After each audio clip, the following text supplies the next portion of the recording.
شفت فيديو عجبني قوي. قال لك واحد دخل مطعم كباب وكفتة، فدخل طلب طبق سلطة بس. فالمتر استغرب، يعني قال له ازاي لازم تطلب؟ قال له لا انا عايز طبق سلطة. فراح لمدير الصالة فقال له خلاص، يعني اعمل له اي طبق واديهوله كده. وبعدها دخل مجموعة تانية من الناس وطلبوا بقى ريش وكفتة وضرب حاجات بقى عظمة. فنزلت لهم مع الحاجات دي سلطة،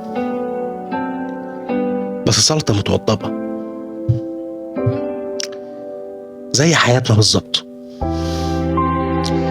لو طلبت الدنيا بس هتترمي في وشك وهي مش متوضبة، بس لو طلبت الآخرة